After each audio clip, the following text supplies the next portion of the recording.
I'm McKeown, and this is my interview with my local sporting hero, Tommy O'Hanlon. I'd just like to thank Tommy for taking time out of his day for doing this interview, and I'm just going to ask him a few questions. So Tommy, where did you grow up and what was your childhood like?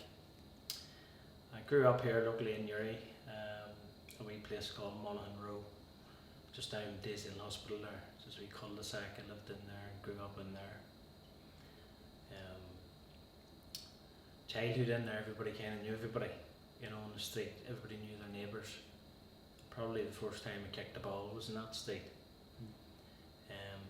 We were playing a couple of teams against each other, maybe 2 or 3 in each team. And the goals to the gates belonging to people's houses. Somebody might have had a gate on, maybe not in the other gate, so you might have one gate that was closed. And I think it was probably better scoring when the ball went in through the gateway, if you know what I mean. But that's where I grew up, that's where my childhood was. And great neighbours, absolutely fantastic. And then following into the second question, how did you first get involved with football? First get involved in football probably with out in Patrick's school, you know. Was out there, always sporty when I grew up, you know. St Patrick's school probably had a wee football team together, you know. I started out there, but I think I learned football on the street first of all. And there's a wee green just down the road, McKeown Road. I mind going to it and playing a wee bit of football for the first time on grass, you know. But it was mostly in the street, in Monaghan Road first of all, initially. Yeah. You know. And then what was your first team, and did the manager have an impact on the way you played? First team was Liscullion up in the Armagh Road. That was my first team. I actually started football through something else. It was actually when I was younger, I started boxing. Right. And how I got into football team wise, there was a guy called Joe Smith. Joe Smith had approached my dad. We were out in Janet's Park one day and he approached my dad. I might have been 9 or 10 at the time. He approached my dad and asked would I play for his team. But previous to that, I loved the boxing. So when I was down doing a bit of boxing, my mum and dad came and watched my first boxing fight, and there was blood all over the place. And my mum says, that's the end of my career. I got my wee medal, won my fight, and just steered towards football. You know, so I was preferring boxing at the time, and I could push probably towards the football a wee bit more. But Joe Smith from the Scullion and John D. Cinnamon was actually 2 managers of that team. And 9 or 10 years of age, it's probably under 10s back then. And you're a young kid, you're only learning football, you're learning to play along with another young 9 or 10-year-old in a team, and you're just listening to the manager. Best thing about it was probably travelling to games. We would have had to walk 2 or 3 miles, maybe the football pitches in Caribbean at the time. There's none of us here getting lifted in the car back then and dropped off and picked up again. We did cover a lot of ground.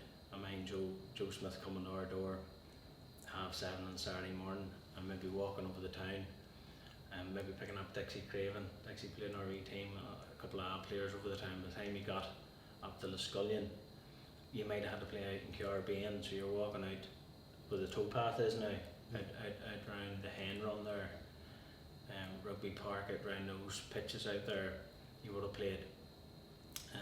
But there's some great memories, especially when you were playing at home up in Scullion. They had a wee pitch. You were changing in John D. Cinnamon's kitchen, his back hall, his backyard. You know, but they were great memories. John D. and Joe Smith, they were great lads. Getting a bunch of young fellas to play a bit of football at that age was fantastic, you know.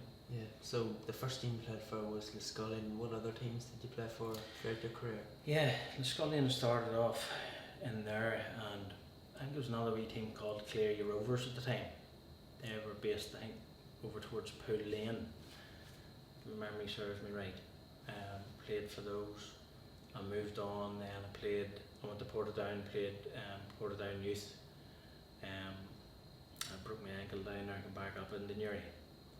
But it was kind of Liscullion and Cleary Rovers, and then in the Portadown youth then. Portadown picked me up when I was young and went down there and played a few games for them, you know. Yeah. And what was your best memory you have playing football when you were younger? Oh, we played Liscullion again. I think it was under 13 final. It was a massive thing for a young fella at that age. Massive. They were playing a final. We were playing a final down in Newry Town's pitch. It was a big final. I remember it was us Liscullion against Bestbrook, and we won it. Obviously, it was great to win it, like, but it was great to play on that pitch. You know, at the time, when you're only playing under 13. You could have been 12. You could have been 11. But playing on that pitch down Newry Town and to have the victory as well probably was, you know, the icing on the cake. But I remember that. I still remember that, you know. But it was fantastic then, you know, it was absolutely fantastic. 2-1, and I remember scoring that game. Probably even made it better. Yeah. So kids nowadays have role models such as Ronaldo or Messi or Neymar. Who was your role model growing up and why? Role models growing up. I love watching boxers. You know, probably my first instinct was to take up boxing. I suppose I was put it aside when my mom seen that first fight. But Muhammad Ali, love watching him boxing. You know, even Mike Tyson when he was in his younger days, love watching him. I was a United supporter when I was very young. I don't know where it came from, probably came from my older brother, because he was a United supporter. But I remember Brian Robinson in the middle of the field for United back in the day. He was a fine footballer, you know. But I wouldn't put it down to one sporting kind of hero, you know. There's a number of them there, but I loved watching the boxing as well as the great footballers. You know, you could have a list of footballers there back in the day, like Kenny Douglas, great striker for Liverpool. Like, there's great players about, but not just the one, you know. Yeah, so you had boxing and football role models to look up to. Yeah, I had them to look up to really, because they're probably the two sports when I was young that I was first introduced to boxing, and then soccer, you know. So they're probably the two sports when I was very young, and they're the memories that I kind of have, you know. And then going into football, what was it like playing your first game, your first Cambrian League game at only 17? Yeah, I remembered it was down in the Rampart, down in the Gerald Carriage. It was called the Donkey Field. I don't know why it was called the Donkey Field. I hope it wasn't the talent that was playing on it. But I mind playing a young fella. There was a guy, we were playing with Clary Celtic. I think Clary Celtic was playing against Rockview United. And Q Finnegan was playing for us. And Q came over and he shook my hand at the end of the game. And I remembered because that was my first introduction, and that stuck in my head. And he came over and he says, "Fair play to young O'Hanlon. Do you realise who you played against there?" And I didn't realise who I was playing against. And it was probably back in Clark's at the time, mentioned to me that it was big Marty Lynch, stalwart player in Newry. But that was my first introduction, I think, to the Caribbean League. When Rockview United down the Donkey Field. But it still sticks in my head. And Q Finnegan, fair play to him, a young fella coming through first game, he came over, congratulated me, even though we were defeated. And he says, "Fair play to Tommy." And later found out that I was playing against Marty Lynch. So, and then who's the best player you ever played with and why, and who's the best player you ever played against? Would Marty Lynch be up there with one of the best players you've played against? There's some great players, obviously Marty being that collection of players. So some great players come through Newry, and to be totally honest with you, you could talk about them here for, you know, plenty of time. Like, but I mean, there's players there. There's players like Windmill Stars, Newry Celtic, one of them big clubs back then. I played for Clary Celtic. Windmill Stars, Gerard O'Rourke, Davy McCutcheon, just a number of few. Darren Mullen, Darren's now managing Newry Town. Marty Lynch, the two Downies in Newry Celtic, the Griffins. There's so many players you could mention there. Played with Tommy Mooney out in the Brook. Petey McGee, absolute fantastic footballer. And we're afraid of leaving people out. You could go on and on and on mention players. To get pinpoint one. Probably the best player I played along with was, he played with me at Clary Cell, it was Cupid McAlevey. Cupid played in the middle of the park. Cupid, he would put his head in anywhere. Back in the day, he probably needed that bit of guts and determination to play again the teams around your at the time. Great header of the ball, very athletic, playing alongside me at Clary Celtic. Fantastic footballer. So if I was going around the players that I played alongside, it's hard and difficult to pick one player, and I wouldn't want to leave any players out. There's great players in all the teams out, but if you put me on the pedestal and say who, and I'd probably say Cupid McAlevey, They're probably the best player that I played alongside, out of them all. And Tommy, you obviously had a very long and a successful career. What advice would you give to a player like myself aspiring to have a good career in football?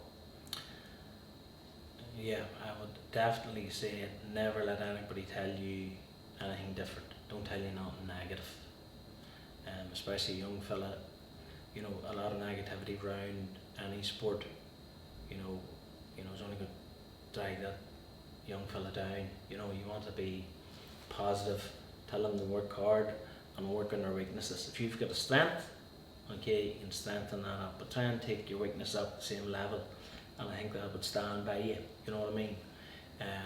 We all have our strengths and weaknesses in football, and try and work on your weaknesses and push your strengths on through.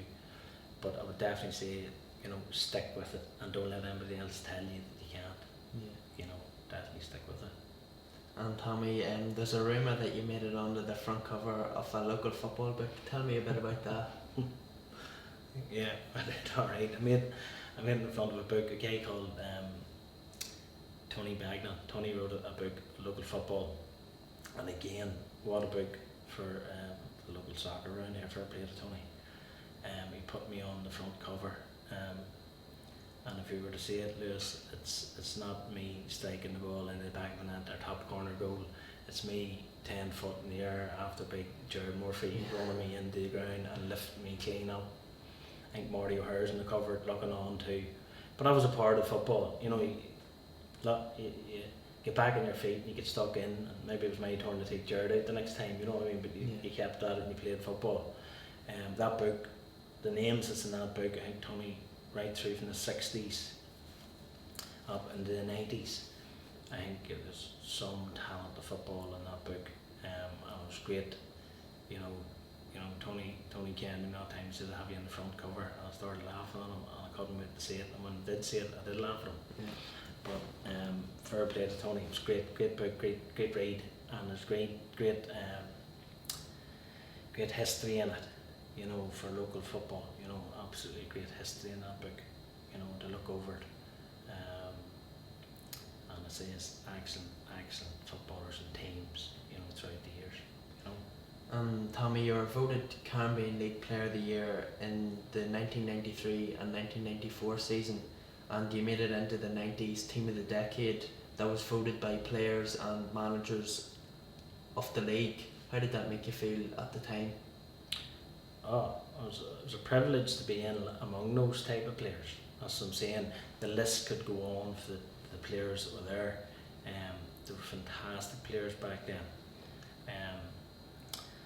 Comparing to now, I wouldn't compare the players now, but the majority of players and the teams and the leagues were bigger. You know what I mean? There was more teams playing back then. But I have to say the standard of football back then,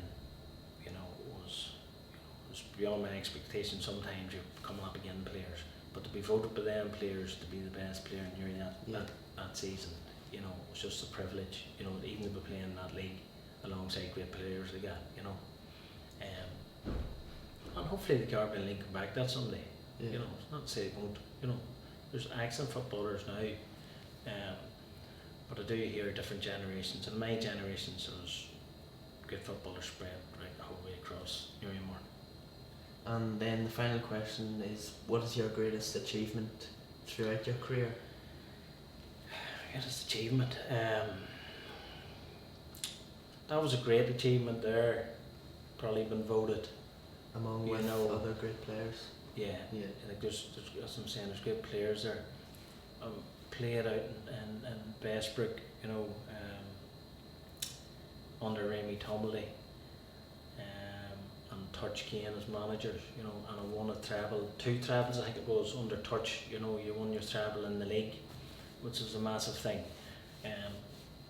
I've won league titles, you know, and your cups and everything else, but to pinpoint down to one thing, I think it would be, you know, for the likes of managers and players to vote that you're probably made the best player that season. You know, as I say, it was a privilege, you know, even to be in that league, but to get voted that best player probably was the best achievement around fantastic players, fantastic footballers, you know, that knew the game and could play the game. Yeah, so that's it, Tommy. I'd just like to thank you for a good interview. Thanks very much, Lewis. Appreciate that. Thanks very much. So I'd just like to thank Tommy for coming down and doing this interview.